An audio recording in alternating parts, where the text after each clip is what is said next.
before we get too much momentum here, Roger, thanks. How's it going? It's going well. Thanks for having me on the show, Todd. I really appreciate it. It's overdue. We've talked about this for in the past for sure. Let the good folks at home who don't already know you let them know what's going on here.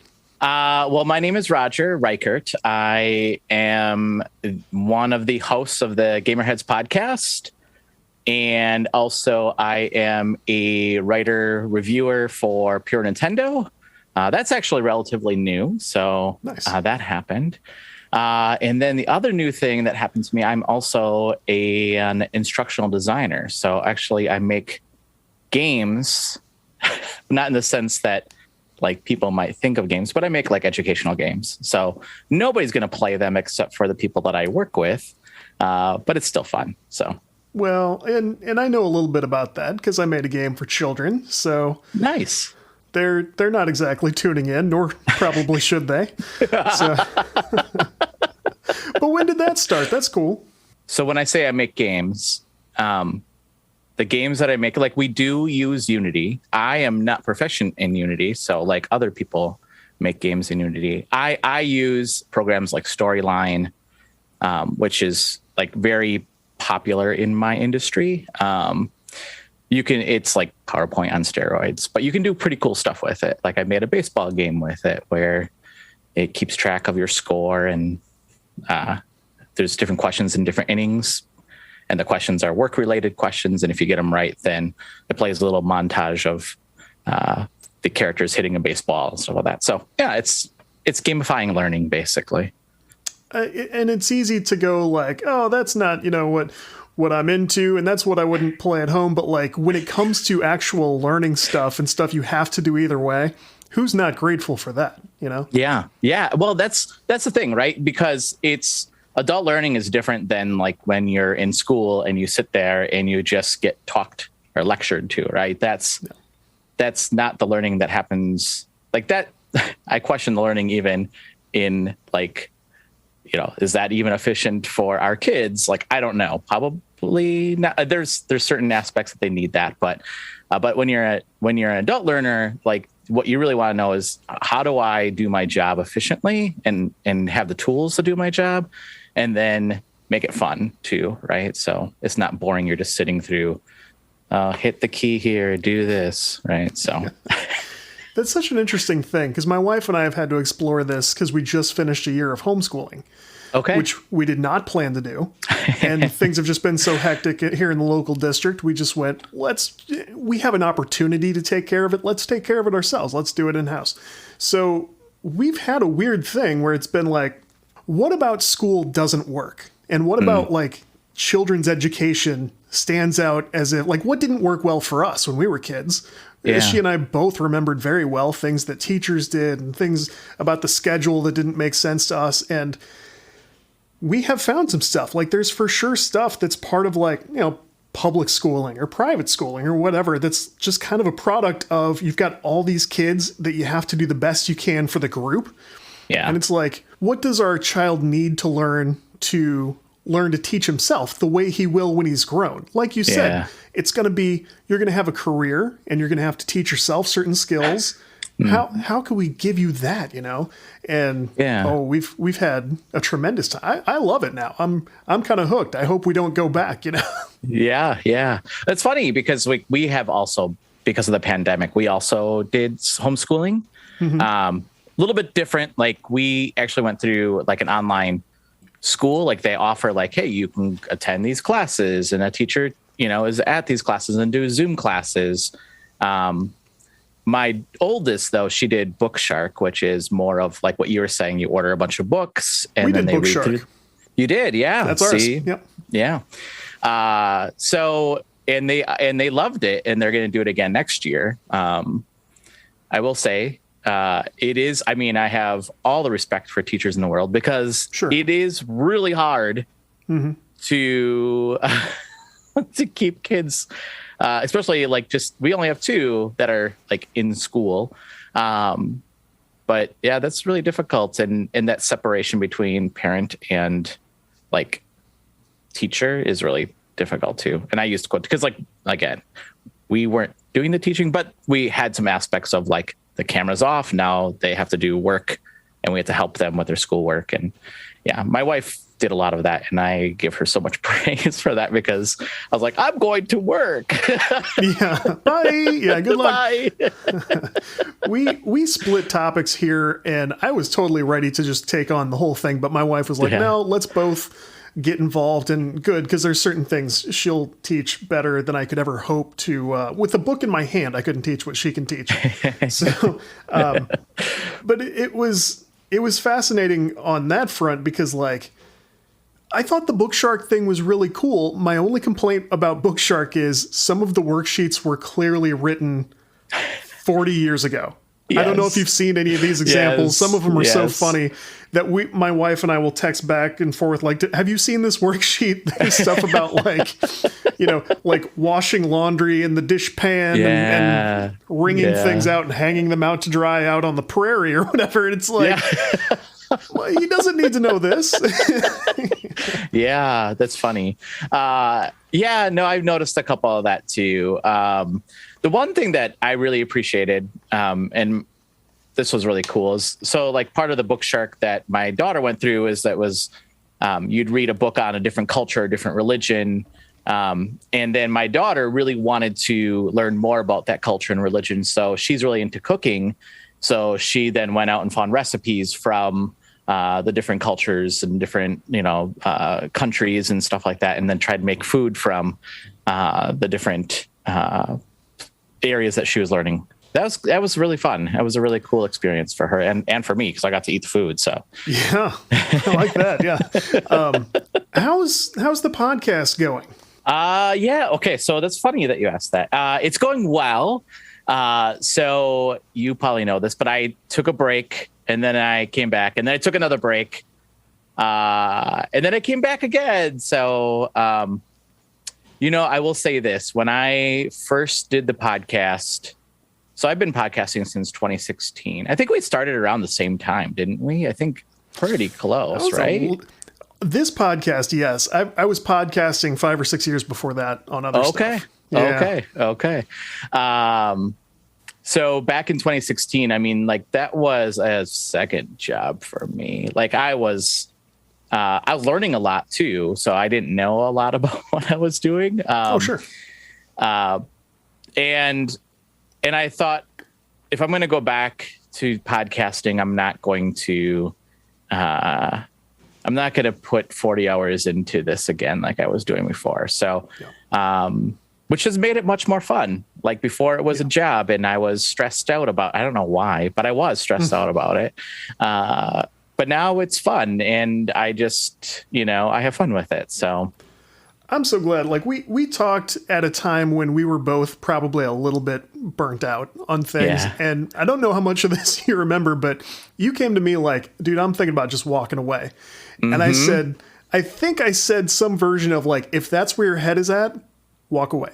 Just walk away. And I told you, I have quit this 7 different times because you get to that point, and I understand kind of why sometimes now you're hearing some of the bigger podcasts, they will work on it as if they're doing like a season of television. Like they will work hard nonstop, like several weeks or a month or something, line up tons of shows, get everything done, and then they just don't do it for a long time. And then they've got the shows scheduled weekly or however often. And that makes sense to me because when I'm ready to do it, I want to work and do it hard and just keep going. You and I are doing my second show of 4 between today and tomorrow. Oh, wow. Today, I've got 3. Thank you for having me on. I feel bad that I'm like, very nice. Which, by the way, I need to reschedule. I'll talk to you later. No, I didn't hit record, so sorry about that. Actually, this is for me to tell you. I have to reschedule. That was kind of random, honestly. I put out the call on Twitter. I said, hey, time to go. Just moved hosts. Let's make it worth the effort. And you and a number of people got back to me, and I was so grateful. I just told everybody, hey, book whenever you want. And randomly, almost everyone picked the exact same time. It was like today and tomorrow and one guy next week. And it's like half the summer. Which I love. That's great. I'm excited now. by this time next week, I have no idea how I'll feel. Yeah. And I think this sort of spills over into the rest of what we do, the content creation and the development and writing and music and all the things people who listen to this show do. I think there's a lot of this. And I want people to know, no problem. There's nothing wrong with you. It doesn't mean you're never going to come back. This podcast, I will straight up in my head, I'll go, never again. I'm done. I did it. Fine. It was fun. I'm done. And, month, 2 months, 3 months later, I come back and go, I'm ready. Let's go. Let's knock it out. And everything's fine. Doesn't matter. Yeah. No, I do remember. I mean, I appreciate our friendship and the fact that I do talk to you about certain, like, oh man, I'm burnt out. And you're like, hey, like you said, just walk away from it. And I did. I was like, you know what? I am going to walk away from it. And it was a good break. And it just allowed me to think through like how I want to structure the show going forward. And also a promise to myself that I'm not going to let it consume my life like it did before, So I do appreciate the fact that I can reach out to you, and I have, and just said, hey, I need to talk, or I just have something that I just need to get by you or get your thoughts on. And like, I remember even when there was a situation where there was a gaffe that was made on my podcast a long time ago, and it caused quite a I don't know, a stir, I guess. And like, you were the first one that was like, hey, like, this is how you can handle this situation and stuff like that. And I appreciated that too. Like the fact that you reached out to me and just said, hey, I'm not going to get into it because I don't want we don't need to get into it. But in my head, I'm thinking like, I don't entirely. No, I think now that you mentioned that, I think I know. And same goes. Like, I'm glad to have yourself and a couple other podcasters in the space. Like, if anyone's wondering, like, do these podcasters who have kind of similar stuff, do they think about each other like, forget that guy? No, not at all. It's not. It's more like I moved onto a house on a new street and was super grateful to find out there were any other people living there at all. It's like, I have a neighbor down the street and we can talk and like, hey, how's things down here? Are you okay? I think we're all much more trying to help one another survive, because this is, it can be the height of fantastic, like creating content for gamers and game developers and creative people. And it can also be soul crushing. And if I run into the other people who may be having their souls crushed, we should all be talking, I think. Yeah. I think it's funny that you say that, because I do think there are people out there that feel other podcasts are rivals, which is weird to me. Like, oh, we're in the same space, like we have to be rivals. I'm like, or we can like have each other on each other's shows and like talk to each other and learn from each other. But that's okay too. It's right. Either's fine. If I find out someone doesn't want to talk, then I don't want to bother you. That's fine too. I guess we've probably all seen that once in a while, but it's just, it's a funny thing we do. And I think for most of us, I don't know of any game dev podcasters who have like big studio deals to do this stuff. I know podcasting is less independent all the time, but I think most of us just wanted to start doing a thing.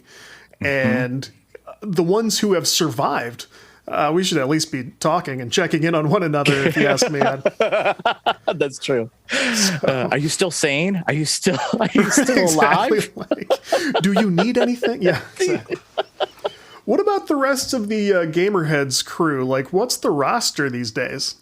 So it's myself and then a friend of mine, Phil Hoff, who was on the Gamerhead show before, and then we did another indie podcast together, and then Mike Ryan, who is also on the show as well, and he and all these folks, I knew both of them from the Gamerhead side too, but I knew them from other podcasts prior to being on the Gamerhead show, and we became really good friends just through podcasting. And I think that's one of the things that I really missed when I stopped podcasting is just chatting with my friends. And just talking about video games. And I realized like I probably just needed that space just for myself. Right. And that's actually the direction that we took. I said, I'm not going to focus on like reviewing a lot of games. Like I was, I was like really head down, like, all right, I got a slew of games here that got to be reviewed. Who wants to review these? Right. And like, it was pretty hardcore. And I think people didn't really appreciate me like in that space either. Like it probably stressed a lot of people out. So I just changed the mentality of that and just said, let's just have fun. Let's just make it fun. That's what it started out as. And now that's what it is. So that's another thing is when it sounds more like, oh, look at me than I mean it when I say like, as things start to progress, like, you'll hear from the occasional sponsor or somebody wants to send you something. And like, you do have to do little tiny bits of like, okay, let's put our business hats on and figure out how we sort of grow this thing or move it forward. Like I have to keep in the front of my mind at all times, anybody who does anything with me here, either they're not getting paid or they're not getting paid enough. Me, and I'm not either. So it's never worth people walking away upset, people getting like, if I have a buddy who's been on a couple of times and he's going to come help me do ad reads for a while, which is something that'll happen once in a while. And I feel like he needs a night off. Like, I don't even ask. I just go like, hey, let's reschedule this week. You want to do like week off, go hit it back next week? Like, yeah, great. You got to keep it casual or you only stand to lose, like people are going to be upset. And like game reviews, you want to talk about soul crushing. It's a kind of fun thing, but also you really got to watch like the burnout factor on that. Right. Yeah. It's interesting because I think there's a lot of people and maybe this is the case, but like, I think, I don't know. I feel like people get super jealous and of like, oh, you get to review games, blah, blah, blah. And like, there is a difference between playing games for enjoyment and playing games for reviews. And don't get me wrong, I'm super, super grateful for like the reviews I get to do. And I love the fact that I'm a reviewer for Pure Nintendo and like that is that world, right? Like I get to review games for them and hone into my writing skills and my review skills. But that's the one thing I like about the fact that I'm reviewing for Pure Nintendo is that I'm not running that, right? I have an editor that says, here's the list of the games we need. And there's a staff of people that review the games, right? I'm not running that anymore. It is really stressful. And I don't think people realize like how stressful that is. Cause I mean, like I don't know. I don't pay people. I don't get paid for my reviews either. Like, I do it because I enjoy it. And that's a hobby that I do. So, but it is stressful. I mean, it is. It's just well, and I think the other thing too, like this happened when we were like heavy into reviewing. I'll still review a couple games for Gamerheads every once in a while, but when we were heavy in reviews, I had friends like when they first joined, they're like, "Oh, I want to review games. This is gonna be so much fun." And I'm like, "Yeah." So like I showed them a list of the games. They'd pick out a game, and after a while, they're just like, "I just want to play this one game." Like my game that I bought, I just want to play that game. I don't want to spend my free time on reviewing games. So I'm like, yeah, I get that. Like, and then of course I would be like, no, you have to spend your free time reviewing games, right? Like, I was never like that, but it is hard. I mean, it's a different, and these people, like, I never paid anybody. Like I didn't have money to pay anybody, so it wasn't like we were doing it. We were professional, but we weren't getting paid for our reviews. So, because it wasn't a job, it wasn't our job. So I did dabble in game reviews for a very short time. Like as I was just getting started in like around the same time I sold my first article to like a real outlet. I went, if I could get in with them doing reviews too, that would be better. So while I was getting paid for like interview type stuff and features I was writing, I worked with another site that was not paying who would provide games to review. And like it would just be your game after that, of course, because everything's digital and that's how it's going to work anyway. But you know, it was a nice guy, but he was not paying writers. I wouldn't do it again. But for the first couple, I went, okay, I'll do this. I'll learn what I'm doing. I'll get a feel for it. And then I can decide if I want to also be a reviewer. I remember the first game was Victor Vran, my first review of all time. And I went, I like the category. I will live and breathe this game. Like, I will not let anyone push me on time. I'll take my time with it. I'll get it done and I'll do a good job. And then maybe I won't like upset all the players and hear all the typical, like typical games journalist, you know, all that stuff. So I really worked hard on it, lived and breathed this thing, researched it into oblivion, you know, rolled the credits, the whole thing. And I included in the sound design portion that like there was this one VO role that I found irritating. There was a character in the game that I didn't like that performance, and I didn't like nail it to the wall, but I was like, this character got on my nerves. I didn't like the performance, and that turned out to be the voice of The Witcher, which I had no idea. And so the studio commented on that. The players were commenting on that. The staff was commenting on that. I was like, I didn't know. I didn't know. Yeah. And I realized this is not for me. I can't review games. This isn't for me. One of the last. Yeah. There is objectivity in reviewing for sure, but also there is you as a person, right? Yeah. And if you were put off by that, I don't think anybody can say, how dare you? How dare you be put off by that, right? Like, that was just how, I mean, I'm sure it's the same thing with me. There's games that people are like, oh my goodness, this is the greatest thing ever. And I'm like, I don't know. Like, it just, this aspect, it didn't click with me. Yeah. Mm-hmm. And that's okay. Like, as a reviewer, like, or as gamers, like, we have to realize that we're not all the same. And that's actually really good that we're not. So, I also find that I'm much more forgiving because I am older. So I played a lot of like, my first system was a Pong system, like an actual Pong machine, and then moved up to Atari. And the fact that a lot of the games that I played were really, really broken, but I was like, this is great. I can't believe it. This is so amazing, right? Like, I'm much more forgiving of games because of the fact that that's my background. And that's where I have my roots in broken games that like were published and produced and my parents paid for. It amazes me when I see somebody craft something and I'm just in awe of the fact that, wow, you created this, you know, piece of media, this piece of art.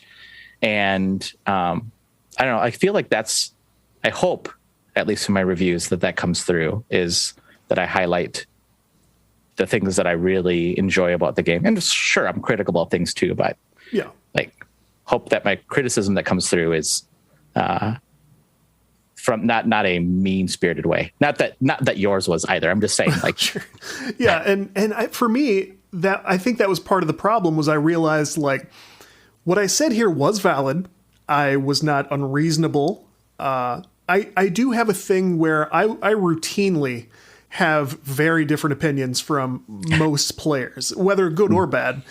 And that should make me a good reviewer, theoretically, because like, oh, this guy has a different take on it. Let's see what he says.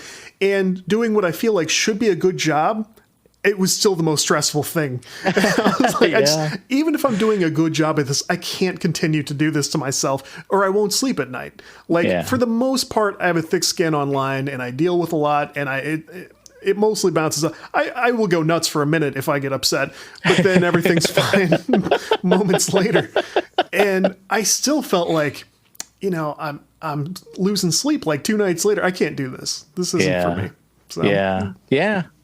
And I mean, like I said, writing reviews and playing games for a review is different than playing games for like entertainment. Not that you can't get entertainment out of playing games for a review, but but like I find myself, I'm taking notes while I'm playing games, right? If I'm reviewing it, I'm not doing that if I'm just playing a game for fun. But if like I'm reviewing a game, I'm like, all right, like this is this, right? I'll pause the game. I'll mark a bunch of notes down, which is still, I mean, I enjoy it. I was just saying it's different. And then when I had a lot more people on Gamerheads that were doing a lot more reviews, and they said they would say the same thing. And they said this to me, it was just like, it's a lot of work. I'm like, yeah, it's a lot of work. Yeah. It's funny. Like reviewing is probably the fastest way to take the magic out of it. Like my entire life I've played like you. My first system was my mom's Atari that we dusted off out of the basement or whatever. I don't even say this as a joke. I was playing E.T. on the Atari at like 6 or 7 years old, thinking like, I can't believe what they accomplished. I really did. Yes. All those old Atari games. So I'm from that camp. I think it was in one of Jason Schreier's books where he quoted somebody as saying like, every video game is a miracle of just technology and effort and just pure magic. And I do feel that way, especially with games now. It's like, oh, I'm sorry you didn't like Battlefront 2. I'm so sorry. Like, what do you want me to say about this? You know? So it's getting harder and harder, you know? Yeah. I mean, I don't know. I guess that's the thing that I would always tell people is like reviewing games is, I mean, if you take, you know, if you're reviewing games and you take it seriously, and I take it very seriously, it's not a walk in the park. Let's just put it that way, right? It's a labor of love. Yeah, it is a labor of love. And again, I enjoy it, but it's work. So, well, keep it up. I probably, and like the other side is, now that I'm doing more with trying to get back into developing games and stuff like that, I wouldn't feel comfortable doing it at this point anyway. You'll notice a lot of what I write about games now is strictly like what I like about stuff. And I say this all the time. Like I feel a lot of developers and some studios and stuff will be like, as part of our content, while we're waiting to show you our next alpha footage or, you know, a chat with the developers, which is cool, they'll fill in the time with like, we're going to do game reviews on the side. And I'm like, I don't think you should do that. Yeah, it's an interesting, because I mean, like if you wanted to go back or go to a different studio, I don't know. I mean, I guess there's a skill that you could bring and say like how you think maybe that game would review before it gets to reviewers. Maybe you can bring that to the table saying, I used to review games and this is what I can bring to the table. But no, I agree. I think that's an interesting, double-edged sword, I guess. So.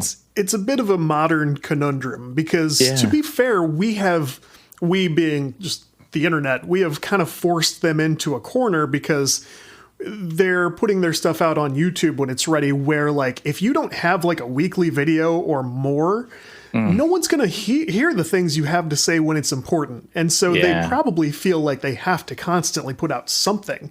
Yeah. And I'll give you this, like if you wanted to, as a developer at one studio, play something and dive deep into something, like let's talk about the design. Let's talk about the level design here. Point out things people might not notice, things you would do differently. I don't have any issue with that. And I would probably be right there with everybody watching it. I just don't know about the like 2 thumbs down, bro, smash like and subscribe. Like, all right. Yeah. Yeah. It's weird, right? Like, I feel like that's, it's a weird space for sure. Because I feel like okay, not I or you or most people, like, but I do think some people feel like I have to be over the top or I have to do something completely different to make myself seen and known, right? And I do think there's also a little bit of wanting to be famous in the social media world, whether it be like on Twitter or on YouTube or whatever, right? Like there's a sense of like, I want to be famous, so I'm going to do something like crazy or over the top or, say something like that's going to be shocking. that's not me, and I never want that to be me either. So, I I will say like my our fan base is a loyal fan base, but it's not like I don't get thousands of downloads of my podcast, which is fine. Right. But I also value the fact that I'm not going out there trying to like say something to just get a sound bite so people be like, oh, what was said on Gamerheads this week, right? Like that's just not, and I'll never be that, and that's okay. You know, you've arrived when there's a YouTube channel that like just puts clips of you saying very specific things on YouTube. I mean, the obvious example is Joe Rogan. You can go to like Joe Rogan clips or whatever, and like, of course, everyone's like, I can't believe that was said. Like, no, of course not. That's what it is. That's the, that's the brand. Yes. But that's the brand. That's the thing. I don't want that to be my brand, right? Like, yeah. But I think we're forcing that too a little bit. It's like, you know, the superstar game reviewer or the superstar Twitter influencer or whatever, if they put out a game, that is a bestseller right away. And that's not fair. Sometimes it deserves to be. I mean, there for sure. We all can think of probably very high profile developers on Twitter who've put out very good games, and that deserves to be up there. But we don't want it to have to be that way. I guess the big thing. So it's hard because a lot of listeners in this audience come to me like, hey, I'm following along because I'm trying to learn how to promote my studio and how to like reach audiences just like this one. And I go, yeah, great. Like really, really latch on to the stuff we talk about with marketing and reaching out on social to the people you want to play the game. But it's like, how far do you take it? You know, it's like, how much of yourself do you give to, I should be coding, but instead I'm like trying to follow 200 people today, engage with 50 tweets, and then put out something that's popular on my own. And it's all time spent one way or the other. And the day doesn't get any longer, you know? Yeah. No, it's really hard. I would, indie studios, like, small indie studios, it's hard to, like the ones that I've talked to, like, I think they realize like, wow, there's a marketing aspect that I didn't realize how much marketing was going to go into marketing this game, right? And how much work and how much effort was going to go into that. I mean, I've heard that several times when I interviewed developers, indie developers. It's weird. You know, as you were saying that, I was thinking like when I was a kid, and I think we're probably close to the same age. I'm gonna guess this. Do you remember card catalogs? Do you remember card catalogs? The old boxy card. Okay. Yeah. So when I was a kid, like you go to the card catalog, there were certain authors that you knew were like experts in certain things. Like if I had to write a paper, I knew what author I was going to go through the card catalog. And it's interesting that when the card catalog went obsolete, you know, they went to an online catalog, like the amount of like books also available, like, I don't know, it probably is not really correlation, but it feels like, wow, there's a lot more authors out there that are writing stuff, right? And there's just more opportunities for authors to write more, like, you know, and do self-publishing or whatever the case, or more publishers too. And it started flooding the, you know, like who's the expert now in certain topics, right? Like I can't just go to a card catalog. It's the same thing I think of like games. Like when I was a kid, you know, there weren't as many games coming out every year. So like I knew like, oh, the big titles are who was going to create like certain games, right? But after a while, it's like, wow, there's so many opportunities out there for games, for gamers to play all these different games. It's probably hard for I mean, I know it's hard for developers to be like, how do I, if I'm a small studio, how do I navigate this water and make my game known amongst the other 150 games that are releasing that day, right? Or that week or whatever. So yeah, it's not easy for sure. Well, here's the thought. We go back to card catalogs for games. If it's just some like cheap asset flip, we go like, this isn't getting a card. No, we don't. Yeah, this is whatever. There is something to that though, right? I mean, I think like having like, people go through it and just saying like, junk. Like, I don't want this on my store. I want this on my store. Ooh, this game I want on my store. I don't know. I don't think that's unreasonable, though.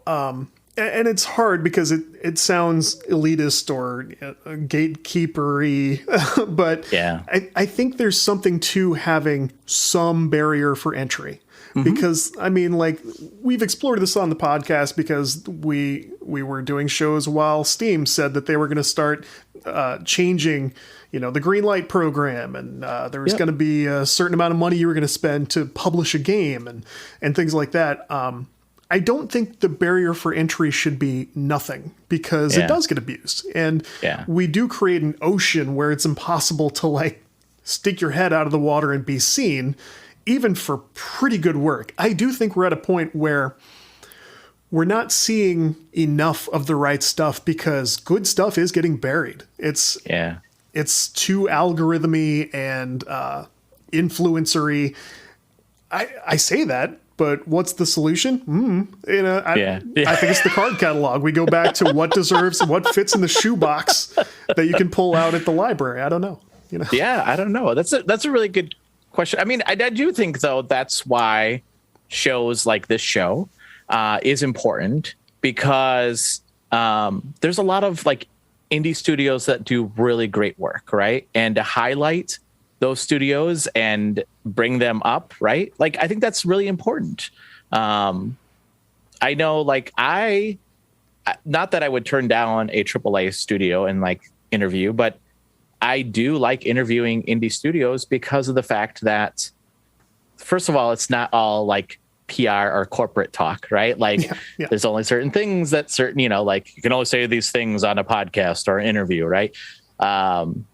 You get more of a raw, I guess, like feel for things, but also, like, a lot of times, like, there's two devs and they do the art and the marketing and the development and it's like you get a lot more of the whole picture from indie studios. And I feel like they really appreciate the fact that, like, hey, thank you for taking the time to sitting down, playing my game, first of all, and then taking time to meet with me and talk to me about the game and having other people hear about it. So yeah. And well, thank you for saying that and pointing that out, because that is a really big part of what I do. And when I started, I fell into an easy trap, like a very alluring thing where it's like, try to get that Bungie interview. Try to get somebody at Blizzard to come on. And I had a discussion with Brenda Romero one time about coming on the show, and I've really always like reached for the stars with booking and everything. But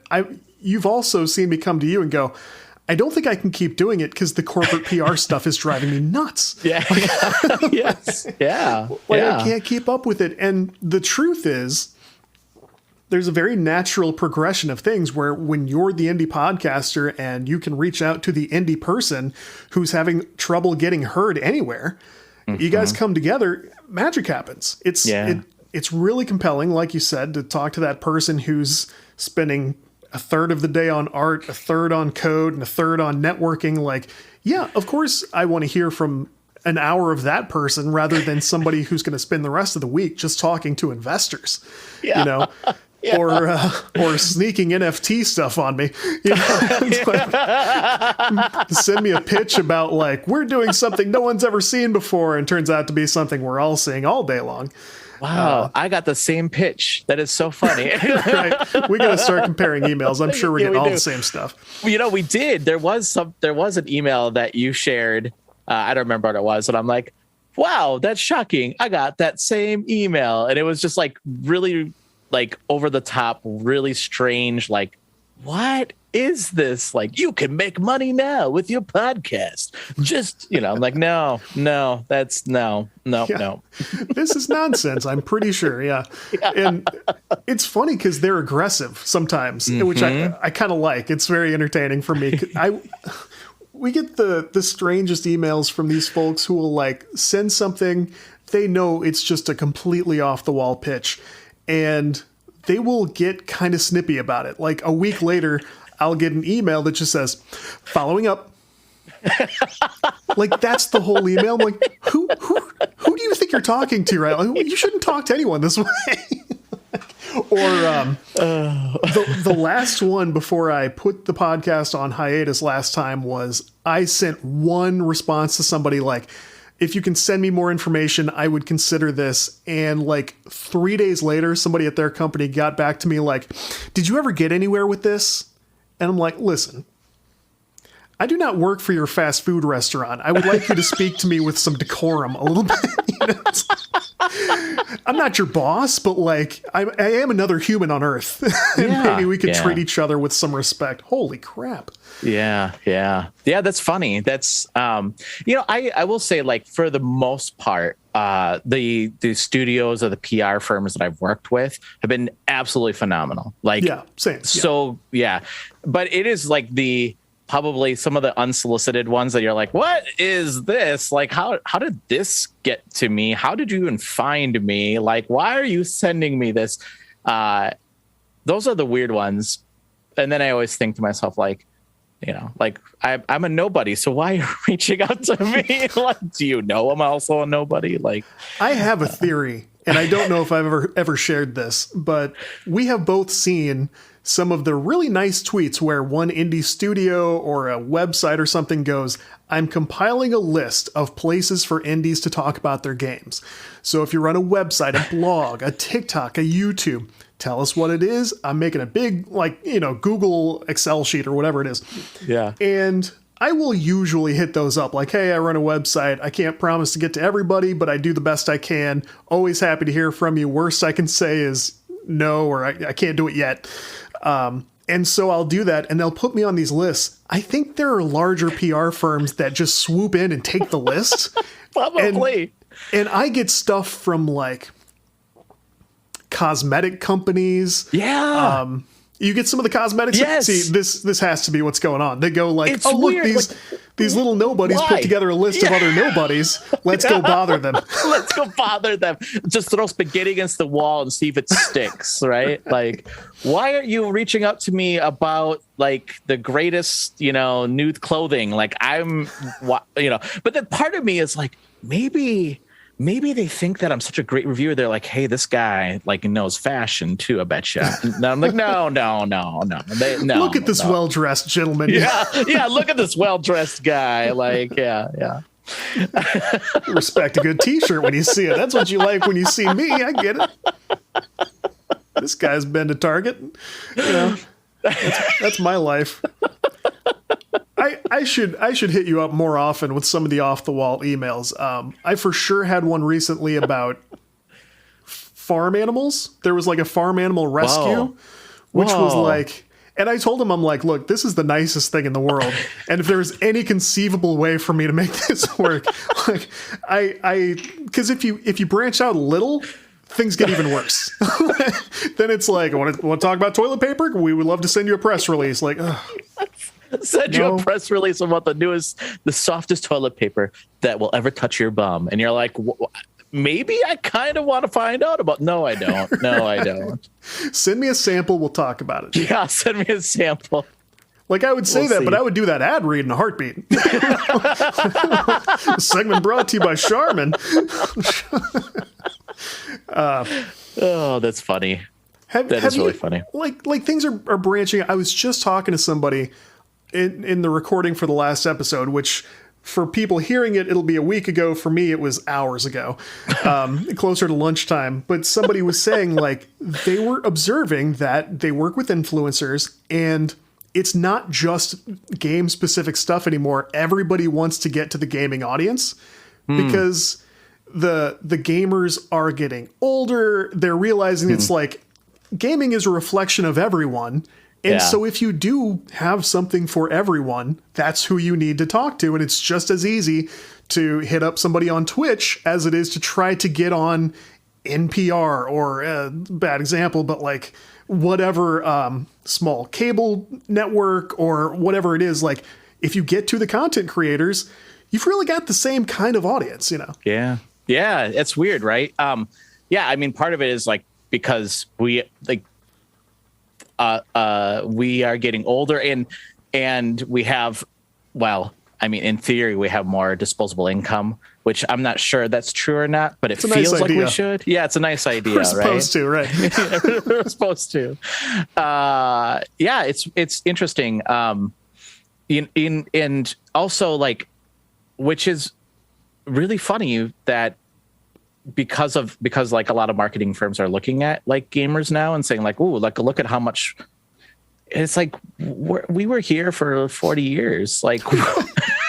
You've ignored our entire lives. Yeah, exactly. It's the same thing. I'll say the same thing with like Marvel comics or any comic book. I shouldn't say just Marvel comics. I'm saying Marvel because you're wearing, and I'm a huge Marvel fan too. And here I am. Yeah, yeah, I hear you wearing a Marvel shirt. But like, you know, like now it's really cool. Like everything's all Marvel or superheroes, right? And like, look how much money that is. Look how much money is in this. And I'm like, I like this stuff when it wasn't cool to like this stuff. Yeah. Like, oh, you got a superhero lunchbox? What's wrong with you? I'm like, what? It's cool. And like, you know, and then you get punched for your sandwich, right? You get punched in the gut, their sandwiches get stolen from you, and you're like, Mom. But yeah, I mean, it's weird. It's weird to me because growing up, like, it was a subset of, like, I don't want to say a subset, but like a small group of people that liked the same stuff that I liked. And I came from a very small community. So like the people that like the same things I like were way smaller than if you lived in a bigger city. Right. And then when I got to college, I was like, oh, there's other like-minded people that like the same things I do. And now it's like, it's cool to like video games and it's cool to like comic books. And I'm like, why wasn't it cool when I was a kid? I know. It's it's easy to go to a dark place when you look back at like the way things went for us as kids and teenagers, when it was like we liked perfectly reasonable things. Like we enjoyed stuff on Nintendo, and looking back in the last couple of years, like they're going to redo like a new Turtles game or something. Like I just feel anger. Like why was it such a problem? I liked this in 1994. Right. I 100% agree. It's like, yeah, I got picked on. I mean, I wouldn't say picked on a lot, but like I wasn't the sporty kid. I wasn't like the, you know, the kid that was going to go and become prom king. But you know, but I liked my video games and I liked my comic books and I liked, you know, all the nerdy things. I like D&D. I like D&D. Yeah. Now people are like, D&D is so much. And I'm like, yes, I've been saying this for a long time. It's great. It builds critical thinking skills. Where were you all 40 years ago? And it's what's sad is like, think of how much more accepting we'll be of that in another 10 or 15 years. Mm-hmm. I still have relatives in my family who hear D&D and they're like, is that like cult stuff? Like, is that like, that's like devil stuff, right? Like, no. And I don't know how to convince you anymore. You know, it's like, as far as we've come, there's nothing left for me to say. It's like, check the internet or something. I don't know. Mm-mm. Oh my goodness. It's funny because I had a former boss that we were talking about learning, adult learning, and how do you teach? I don't want to say teach, because like adult learning is not about teaching. It's about facilitating. How do you facilitate critical thinking? Like, how do you instill critical thinking into somebody? Because it's hard, right? And he said, well, one thing that I don't remember where he was working, but he said, you know, we would give them a scenario and we'd give these people a scenario and they would work through the scenario. And it didn't matter if it was right or wrong, but we just wanted to see how they work through the scenario. And then you can kind of like help them, guide them to critical thinking skills. And I was like, that's D&D. He's like, what? And I'm like, that's Dungeons and Dragons. Like I was doing that when I was 7, you know? Yeah. It's true. Like there's still so much on the table in terms of like using this stuff to teach, opening up people's minds, making those skill sets more fun to discover.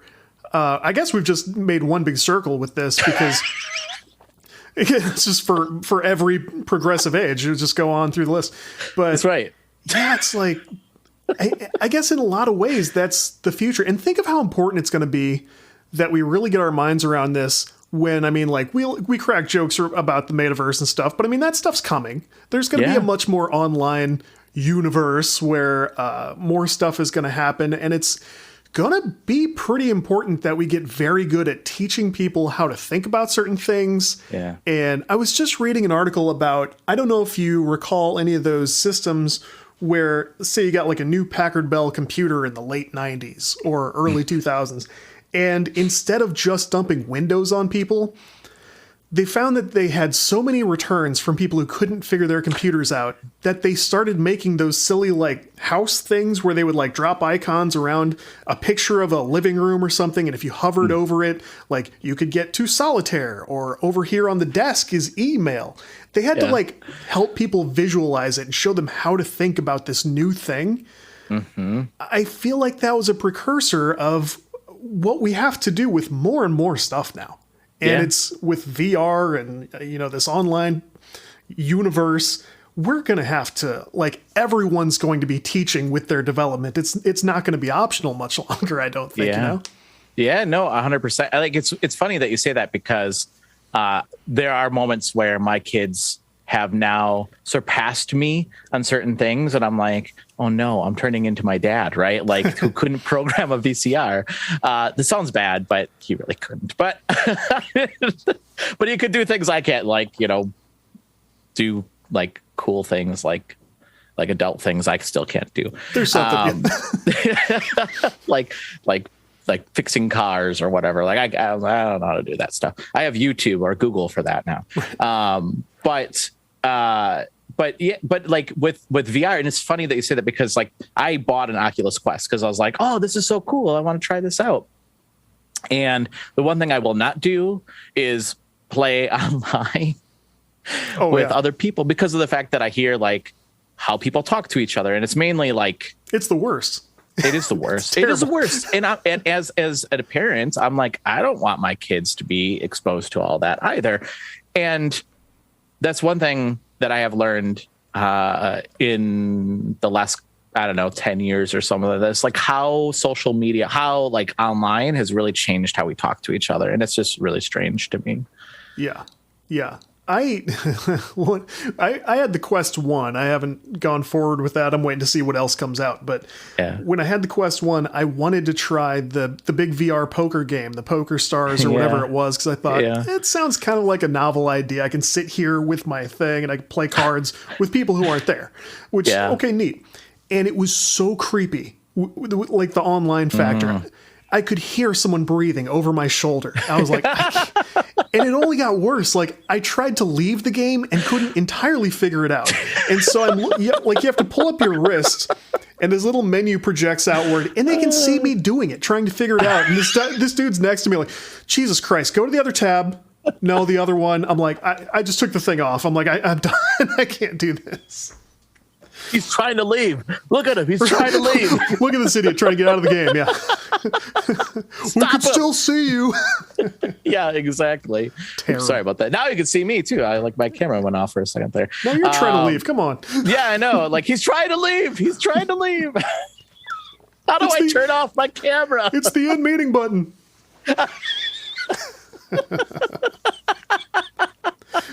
What a great way to wrap up. Yeah. No, I really appreciate you having me on here. And I hope that you can get something out of the ramblings that I had today. Oh no, there's plenty. Like, people, believe me, people relate to this stuff. They know about the crazy world of reviews. And we have talk about how to teach people stuff because, you're onboarding everybody with your game projects. There's almost nothing you can make that doesn't require some explanation. We've had a couple of episodes about that alone. Yeah. And that's a frame of mind everybody has to stay in. So thinking about how to teach, and again, warning everybody, only going to get more important, I think, as the next few levels of technology kind of roll out. It's not going to get any easier. So we got to be ready for that. Yeah, absolutely. So as we do wrap up, make sure everybody knows where to find anything you want them to see. Yeah, so you can find Gamerheads at any of your podcasting apps. So if you listen to like TuneIn or Apple Podcasts or Google Podcasts, wherever you listen to your podcasts, you can find us. You can also find us online at gamerheadspodcast.com. So you can check out our podcast there. And then, like I said, I do some reviews now, just personally. And then I post articles sometimes too. But if you want to follow me on social media, it's Nintendo Raj. I know that's like a worst Twitter handle ever. Is like, what? It's a what? And then also I would encourage people to check out Pure Nintendo as well, because I do, like I said, I do reviews and I do articles. We do a bi-monthly magazine, and my last feature article, I had a feature article in the last magazine, which was awesome. And it was called Switching on a Budget. So it was like games that are under $10 on the Switch. Nice. And highlight 3 of them. So you can go check that out too. The single hardest system to play on a budget, if you ask me. I think it's pretty difficult to keep things affordable on the Switch. So good for you. On the Switch. If you know where to find the gems, they're there. But yeah, it's you have to dig sometimes. So Roger's a good guy to know for a number of reasons, especially if you have a Switch. But this is awesome. Don't be a stranger, and thanks for hanging out for a while. Yeah, thank you so much. Take care.